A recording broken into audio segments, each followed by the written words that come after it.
Hello বন্ধুরা, আমি আবারও ফিরে এসেছি আপনাদের মাঝে ডাটা স্ট্রাকচার অ্যান্ড অ্যালগরিদমের ষষ্ঠ ভিডিওতে। আমি মোহাম্মদ আশিকুল ইসলাম আছি আপনাদের সাথে।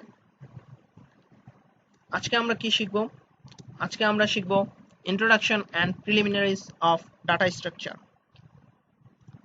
ডাটা ডাটা আর simply values or sets of values. ইংরেজি বর্ণমালায় 26টি বর্ণমালা আছে। এই বর্ণমালাগুলোকে একত্রে সেটস অফ ডাটা বলা যেতে পারে। ABCD প্রতিটি এক একটি আলাদা আলাদা ডাটা হিসেবে বিবেচিত হতে পারে। Data item, a data item refers to a single unit of values. Suppose ধরুন আপনার বয়স 28, এই যে আপনার এজ ইজ ইকুয়াল টু 28, এটাই হলো একটা data item. Entity, an entity is something that has certain attributes or properties which may be assigned values. এখানে একটি সুন্দর একটি एग्जांपल দেয়া আছে, attributes values. attributes name is equal to Abdul Quader, age 34. এখান থেকে দেখা যাচ্ছে যে name is equal to Abdul Kader assign করা হয়েছে এবং এটাই হলো একটা entity. Information, information is used as a data with given attributes or in other words meaningful or processed data.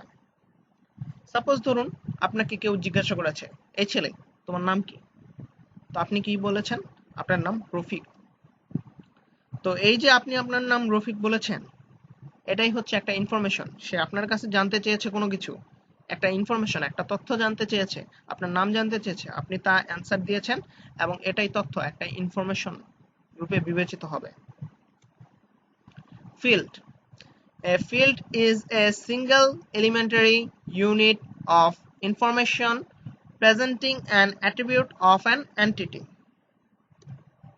Record, a record is a collection of field values of a given entity. File, a file is a collection of records of the entities in a given entity set. এখন আমরা একটি সুন্দর example দেখব file, record এবং field নিয়ে।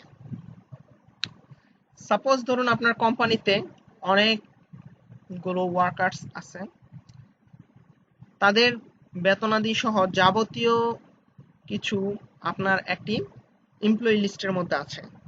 তো আমরা employee লিস্টটাকে একটি ফাইল হিসেবে বিবেচনা করতে পারি। এমপ্লয়ি লিস্টে আপনার ওয়ার্কারদের নাম সহ এমপ্লয়ি লিস্টে আপনাদের যাবতীয় তথ্য আছে। তো এমপ্লয়ি লিস্টের মধ্যে আপনার তাদের রেকর্ডগুলো রাখা আছে, যেমন এমপ্লয়ি 1, এমপ্লয়ি 2, এমপ্লয়ি 3, এভাবে রেকর্ডগুলো রাখা আছে। তো এমপ্লয়ি 1 এর মধ্যে কি আছে? এমপ্লয়ি 1 এর মধ্যে আছে তার নাম, তার বয়স, এগুলো ফিল্ড। এখানে এমপ্লয়ি লিস্ট হলো ফাইল, এমপ্লয়ি 1, এমপ্লয়ি 2, ওয়ার্কার্স গুলো হলো রেকর্ড এবং তাদের নাম, ঠিকানা, বয়স, স্যালারি সবকিছু হলো ফিল্ড। প্রাইমারি কি? Each record in a file may contain many field items, but the value in a certain field may uniquely determine the record in the file. Suppose আপনার ক্লাসে 40 জন স্টুডেন্ট আছে। তো 40 জন স্টুডেন্টের মধ্যে রহিম নামের 3 জন ছেলে আছে এবং মিম নামের 2 জন মেয়ে আছে। তো এরকম হতে পারে তাদের নাম সেম নাম হতে পারে, কিন্তু দেখুন আপনার রুল 16 নামের রুল একমাত্র আপনারই আছে, অন্য কারণে। This is unique and this is called primary key. Data structure, the logical or mathematical model of a particular organization of data is called a data structure. Data স্ট্রাকচারে আমরা কি করি? ডাটাগুলোকে সুসজ্জিত, সুন্দরভাবে রিপ্রেজেন্ট করি। অ্যারেস, অ্যারে নিয়ে আমরা অতীতে অনেক কথাই বলে এসেছি, আপনারা আমাদের আগের ভিডিওতে ফলো করতে পারেন যদি কেউ না বুঝে থাকেন। অ্যারে সাধারণত বিভিন্ন প্রকারের হতে পারে। আমরা সাধারণত দুই ধরনের অ্যারে নিয়ে কাজ করে থাকি, একটা হচ্ছে ওয়ান ডাইমেনশনাল অ্যারে আর একটা হচ্ছে two dimensional array. Two dimensional array row and column wise কাজ করে থাকে। এখন আমরা জানবো লিংক লিস্ট সম্পর্কে। এখানে লিংক লিস্টের একটি সুন্দর একটি উদাহরণ দেওয়া আছে। এখানে আমরা ফার্স্টে অপশন 2 দেখব। অপশন 2 থেকে অপশন 1 মিলাবো। লিংক লিস্টের কাজ হচ্ছে লিংক আপ করা। তো এখন দেখা যাক, তাহের তার পয়েন্টের ভ্যালু হচ্ছে 1, সে সিএসসি ডিপার্টমেন্টের সাথে লিংক আপ করেছে, তার মানে তার ডিপার্টমেন্ট হচ্ছে সিএসসি। রোজের ডিপার্টমেন্ট হচ্ছে বিবিএ। মিমের ডিপার্টমেন্ট হচ্ছে সিএসসি।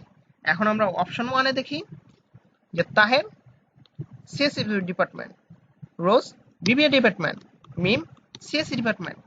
এ থেকে কি বোঝা যাচ্ছে? এ থেকে বোঝা যাচ্ছে লিংক লিস্টের কাজ হচ্ছে লিংক আপ করা। এটাই হচ্ছে লিংক লিস্টের কাজ। Stack, last in first out, LIFO. আপনাকে 10টি কয়েন দেওয়া হলো। এখন আপনাকে বলা হলো এগুলো সুসজ্জিতভাবে রাখার জন্য। আপনি ধাপে ধাপে রাখলেন। এখন আপনাকে বলা হলো একটি কয়েন উঠাতে। তখন আপনি কি করবেন? সবার উপরে যে কয়েনটি আছে সে কয়েনটি আপনি উঠাবেন। তো দেখা যাচ্ছে কি, যেই কয়েনটি সবার শেষে আসলো সে সবার আগে গেল। এ থেকে কি বোঝা যায়? Last in first out. এটাই হলো stack. Queue, first in first out, FIFO. এখন আমরা একটি মজার উদাহরণের মাধ্যমে কিউ শিখব। আপনারা যখন গ্রামে ঈদে বেড়াতে যান তখন আপনাদেরকে বাস অথবা ট্রেনের টিকিট কাটতে হয়। আপনারা একদিন আগে থেকেই ট্রেনের টিকিটের জন্য বা বাসের টিকিটের জন্য লাইনে দাঁড়ান। তো এক্ষেত্রে দেখা যাচ্ছে যে আগে দাঁড়াচ্ছে সে টিকিটটা আগে পাচ্ছে, মানে ফার্স্ট ইন ফার্স্ট আউট। এটাই কিউ এর উদাহরণ। Trees, a hierarchical relationship between various elements. Example দেখতে পারি আমরা। এখানে দেখা যাচ্ছে একটি স্টার চিহ্নটি হচ্ছে প্যারেন্টস, এবং তার থেকে দুটি চাইল্ড ক্লাস বের হয়েছে। একটাকে আমরা ক্লাস, আরেকটাকে আমরা তীর চিহ্ন দ্বারা বুঝিয়েছি। এখন প্রতিটি চাইল্ড ক্লাস থেকে আবার দুটি করে চাইল্ড ক্লাস বের হয়েছে। এভাবে ট্রি, এটা হলো ট্রি এর একটা example. Graph, relationship between pairs of elements. একটা এক্সাম্পল দেখে নেওয়া যাক। সাপোজ ধরুন আপনি এখন সিলেটে আছেন, এখন আপনি চিটাগাং যাবেন। আপনি কিভাবে যেতে পারেন? আপনি সিলেট থেকে ঢাকা আসতে পারেন, ঢাকা থেকে চিটাগাং যেতে পারেন, অথবা আপনি যদি আরো ঘুরে যেতে চান আপনি সিলেট থেকে ঢাকা আসবেন, ঢাকা থেকে যশোর আসবেন, যশোর থেকে চিটাগাং যেতে পারবেন। একটা এয়ারলাইন ফ্লাইটের এক্সাম্পল এখানে দেখানো হলো। এটাই হচ্ছে graph.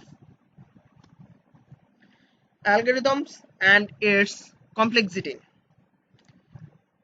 An algorithm is a well-defined list of steps for solving a particular problem.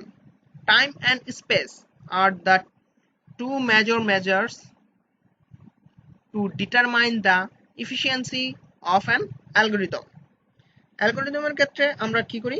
আমাদের টাইম কমপ্লেক্সিটি এবং স্পেস কমপ্লেক্সিটি, এই দুইটার দিকে আমরা বেশি নজর দিই।